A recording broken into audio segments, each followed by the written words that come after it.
let's talk about last season's champions, Leinster.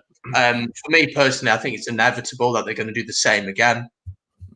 The only concern from this weekend's games, you'd say maybe is Sexton, but Leo Cullen has recently come out and said it was a precaution. He's okay, just taking him off just in case. Last season, of course, were champions, unbeaten all season. Same again this season, Stephen?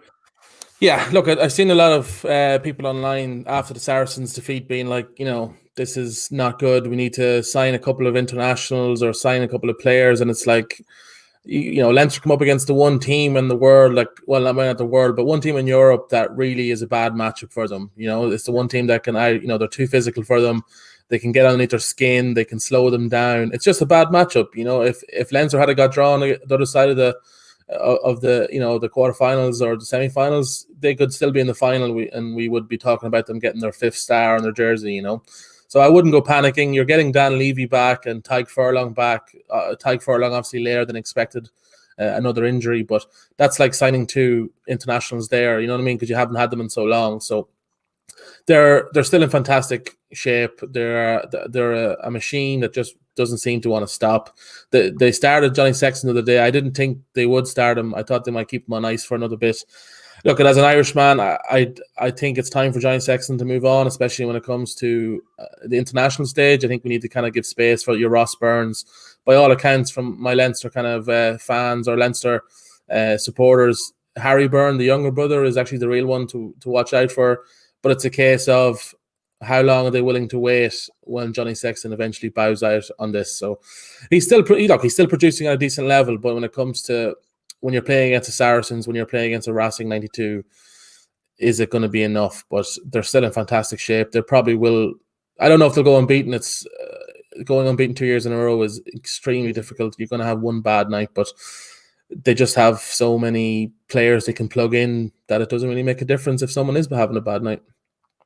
Yeah, and I think there's quite a bit of discussion in Ireland, especially when Sexton was announced as the captain of Ireland at 33 years old, I believe, injury prone. And there are players, as you said, such as Ross Byrne coming through, Joey Carberry, and Munster as well. And let's talk about Munster. Made some decent signings. The South African centre, of course, coming in. What are the prospects? What is the realistic? What are they trying to achieve this season? What can we expect from them? I'm not too high on Munster, I'll be honest with you. I watched that game at the weekend, and I know it looked by the score that it was a cracking game, but for 75 minutes, it was just muck. It was awful. Neither team looked like they could break through either of the defences. Munster, obviously, we're all disappointed when RG Snyman went down because he brought such a different dynamic to that team and a winning culture, obviously, just coming off the World Cup win. And De Allende has been very good, and he's powerful, and he's exactly kind of what they wanted, but they just don't seem to. I don't know if it's not a case of backing themselves going forward.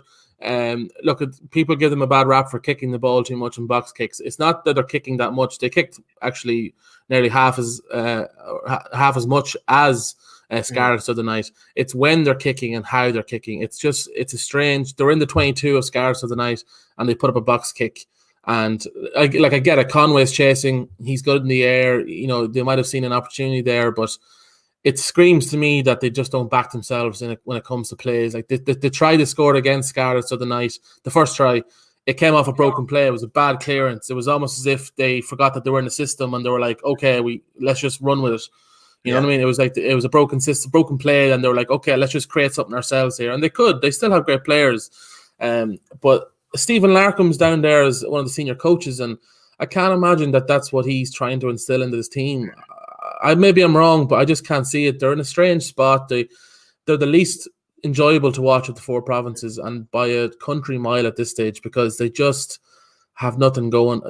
Going forward, they just don't seem confident. Defensively, they were fine.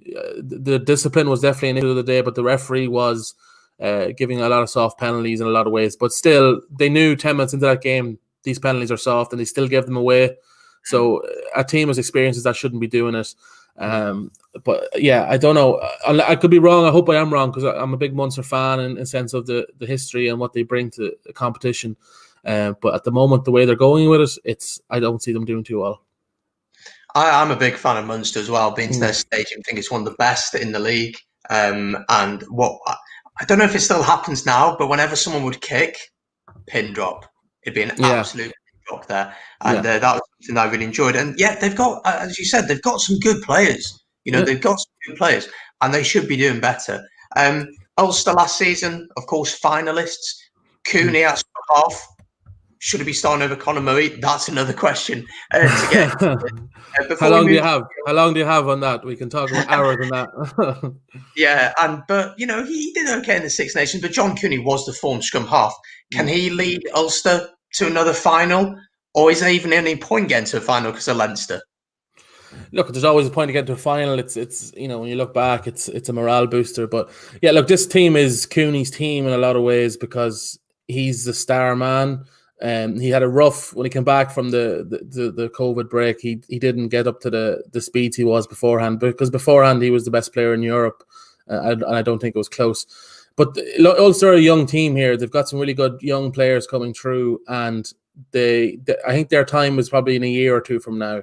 You've got some good pieces there with Cooney. The additions of Albie Matheson and Ian Madigan, I think, is great, because when you take off your Cooneys and your Billy Burnses, you're bringing on a great experience there. You've got a scrum half with I think 5 or 6 All Blacks caps, and obviously Madigan has played with Leinster and in England as well. So that's not a bad way to see out the last 20, 15 minutes of a game.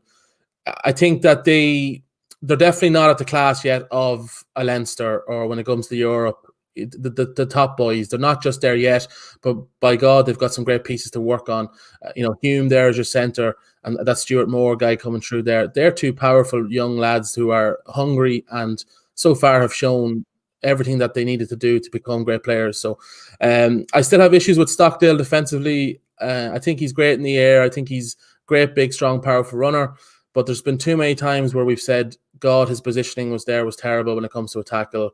He's let that lad go through too easily, too quickly, and it doesn't seem to be improving. So I think they need to kind of tighten up a few things. They're great in patches, and then they're quite sloppy in patches. We've seen that at the weekend with Benetton. They let them kind of run all over them there in the last 10 minutes of the first half, whereas a good team like Leinster would just tighten up, get to half time, and kill all the momentum. So they still need that kind of the next step, but by God, they have all the pieces to do it. Absolutely, and they were a really exciting team to watch last season. Let's move on to the final province. Connacht got a really good win against Glasgow. Glasgow, over the past few years have been very consistent in the PRO14.